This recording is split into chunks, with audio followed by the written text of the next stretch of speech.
hadir di studio Pak Lutfi Ramli Cilok, pejabat. Assalamualaikum Pak Lutfi. Waalaikumsalam warahmatullahi wabarakatuh. Iya, jadi Pak Lutfi ini sempat viral ya di media sosial, bahkan sampai kemudian berkesempatan untuk Zoom meeting dengan Pak Menteri Pariwisata dan Industri Kreatif, Pak Sandiaga Uno. Pak Lutfi ini sehari-hari jualan cilok dengan kostum yang unik, menggunakan jas, maka disebut dengan cilok pejabat.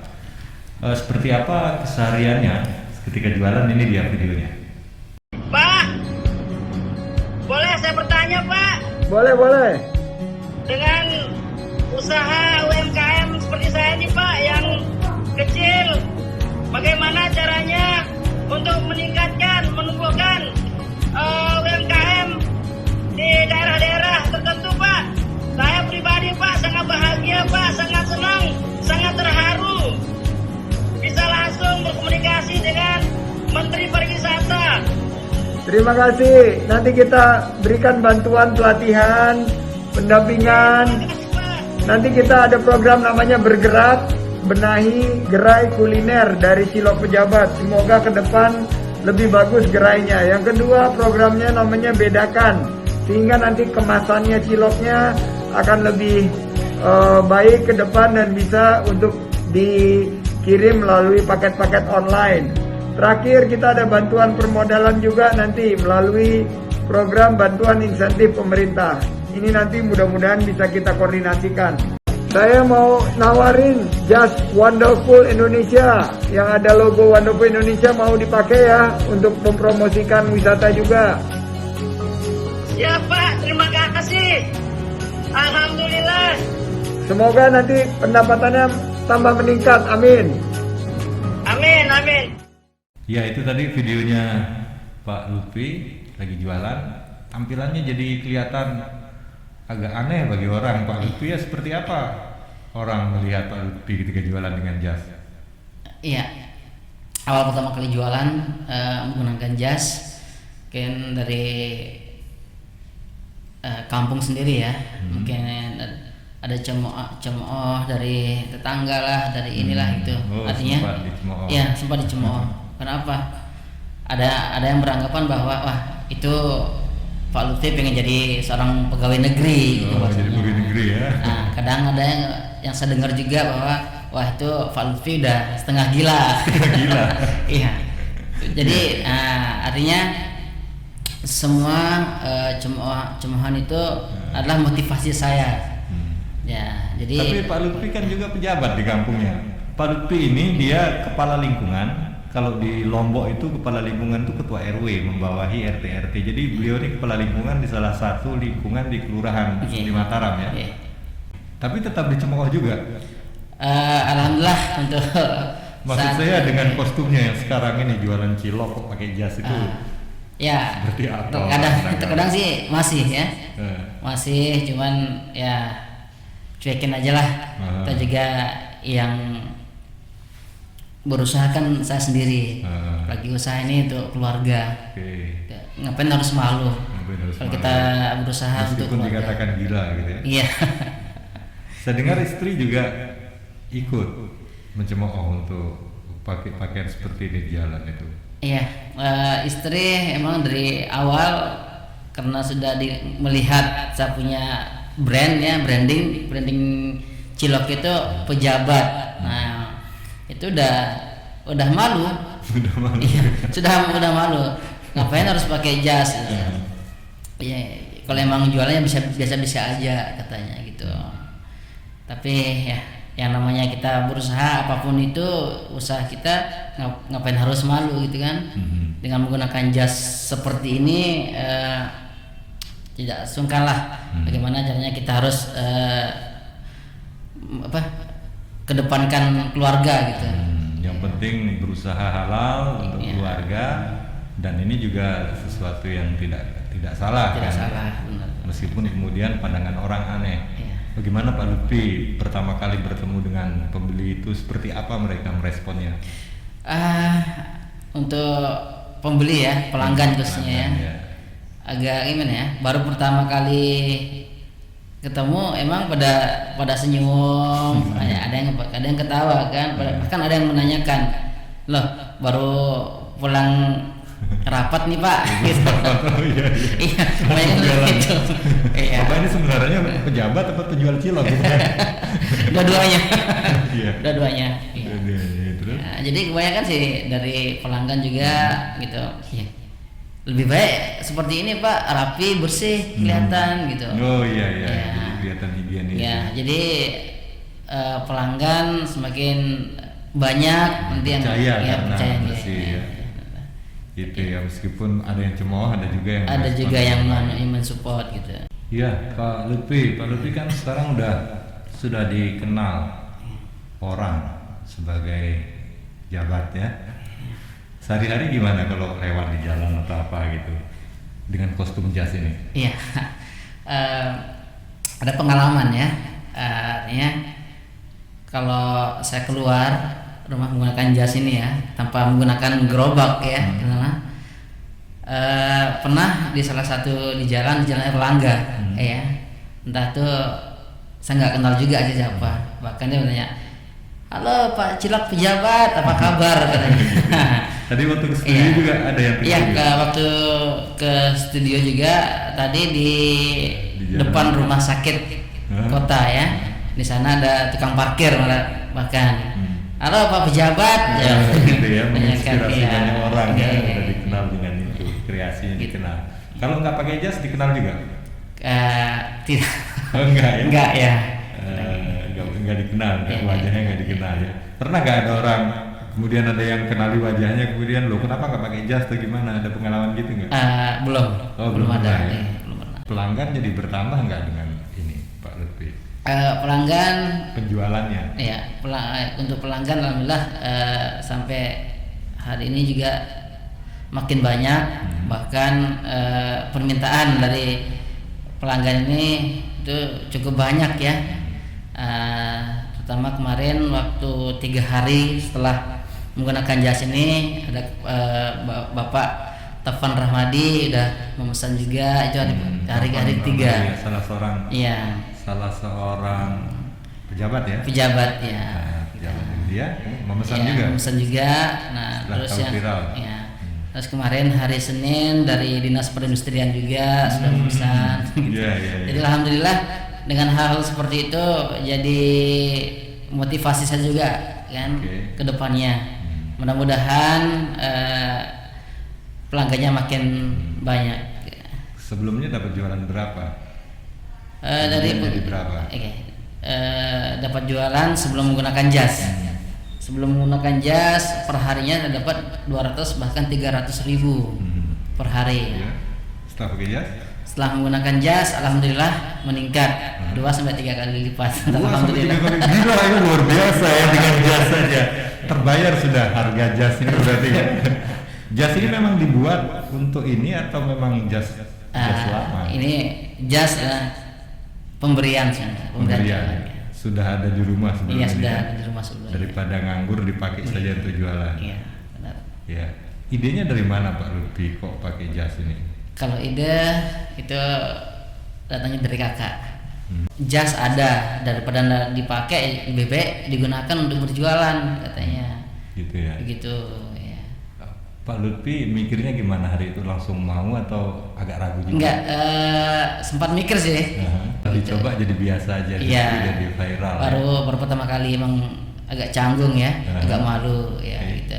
Setelah hari kedua, hari ketiga sudah banyak yang melirik ya, banyak yang pelanggan datang. Jadi rasa malu itu sudah nggak ada. Sudah nggak ada. Ya udah hilang. Gitu. Pak Lutfi naik motor? Iya, naik motor alhamdulillah. Gitu. Di tengah terik matahari siang, suhu panas itu terganggu nggak dengan? Awal mula itu emang karena belum terbiasa ya menggunakan jas, emang sangat terganggu sekali. Apalagi di saat sore hari ya, di jam 4 sore itu emang udah panas sekali gitu. Tetap dipakai? Tetap dipakai. Ini saya juga pakai jas menemani Pak Lutfi yang pakai jas. Ini saya sudah kepanasan ini karena ruangan studio ini nggak ada AC. Saya buka aja jas saya Pak Lutfi ya. Tapi Bapak jangan buka, nanti dikira bukan pejabat. Iya. loh. Nah itu idenya dari situ ya. Tapi kenapa Pak Lutfi mempresentasikan pejabat itu pakai jas? Ya. Kenapa seperti itu?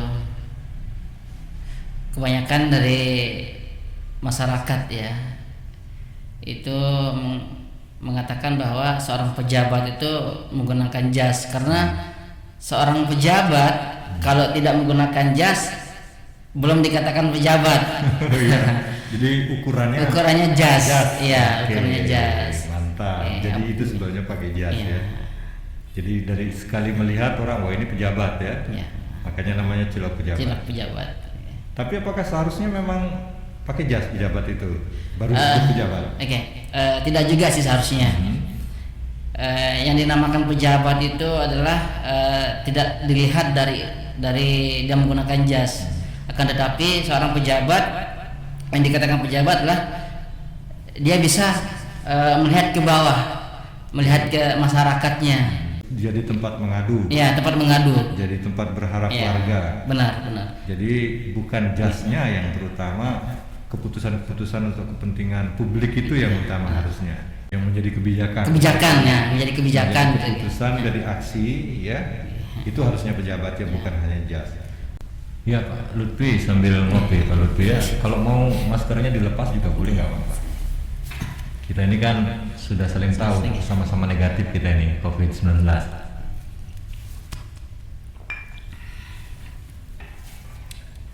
Ya Pak Lutfi, kemarin kan sempat Zoom meeting dengan Pak Menteri Pariwisata Ya. dan Industri Kreatif Pak Sandiaga Uno. Gimana tuh kesannya? Bisa, ini kan Pak Lutfi ini hanya seminggu ya, seminggu menggunakan ini kurang lebih ya, kemudian langsung dapat respon. Saya pribadi emang merasa bahagia ya, Bangga ya. merasa bangga juga. Saya lihat video Bapak tuh sampai Ya. terharu gitu ya bicara dengan Pak Ya. Menteri. Itu terharunya di mana? Karena mungkin saya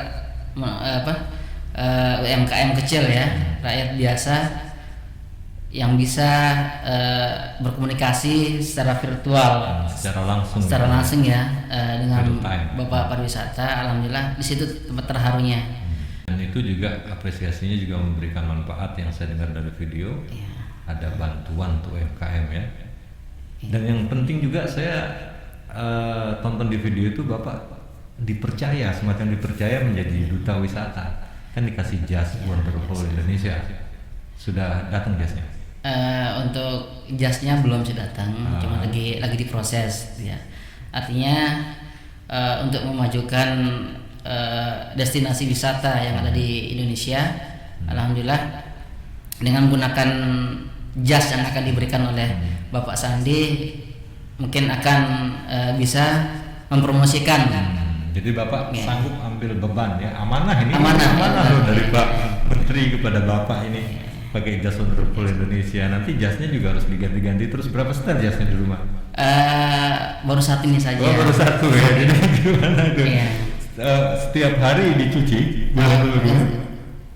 Cuci kering pakai. Oh cuci kering pakai. Ya 2 hari cuci kering pakai langsung. Sehari seminggu 7 hari. jualan? Iya, 7 hari. 7 hari jualan. Iya, Berarti harus jualan. punya 7 setel. Ya, Jadi artinya nanti bikin lagi, minta lagi sama Pak Sandi, jangan satu dong Wonderful Indonesianya, jadi Iya. harus 7 gitu ya. jadi alhamdulillah juga lagi prosesnya untuk beli yang lain. Alhamdulillah udah dari istri, karena udah kemarin nolak, sekarang Oh iya, Pak Nolak sekarang mendukung. bahkan istri bilang, ayo Pak kita beli yang lain biar Oh, banyak, beli. Oh, apa dengan namanya? berbagai macam warna katanya. Oh, warna Iya. harus hitam begini ya. Oke. Aduh luar biasa ini ya. Jadi sekarang sudah dibelikan juga, modalnya banyak loh. Jas ini kan harganya paling murah itu 500.000, 700.000 satu setel. Ya, kemungkinan jasnya yang biasa lah. Oh yang Kita. biasa, yang berapa tuh Pak? Kemarin istri lihat-lihat di online ya, itu harganya sampai 175. 100 atasannya saja. Atasannya saja. Oh, saya juga punya ini 150, cuma murahnya saya dari bawah. Luar biasa. Tapi nggak apa-apa, bukan soal harga Pak ya. Benar. Yang penting bagaimana kita punya kreatif, karena dunia usaha ini kan, terutama UMKM seperti kita ini, kreasi ya terutama. Jadi ini luar biasa kreasi untuk promo peningkatan penjualan yang hebat. Mungkin Bapak bisa 8 tahun jualan itu seperti apa sih seharusnya kita menjadi UMKM ini gitu? Sebagai pelaku usaha kecil ini, apa selain kreativitas juga apa yang penting? Selama ini jarang terjamah oleh pemerintah. Tapi sebenarnya kan dari dulu tidak jarang terjamah sebenarnya. Koneksi hubungan antara pelaku UMKM dan pemerintah cukup baik. Tapi masih belum optimal barangkali ya Pak Lutfi maksudkan. Iya, belum optimal sama sekali. Artinya ada beberapa UMKM yang beberapa hari ini sempat masuk ke chat ya di WA bahwa kok saya juga seperti ini bahasanya. Artinya tidak pernah dapat bantuan dari pemerintah masalah UMKM. Oh iya. Pak Lutfi, sekarang ini kan kita terhambat nih jualan dan lain sebagainya karena ada upaya untuk memutus mata rantai COVID ini dengan PPKM level 4 sekarang ini.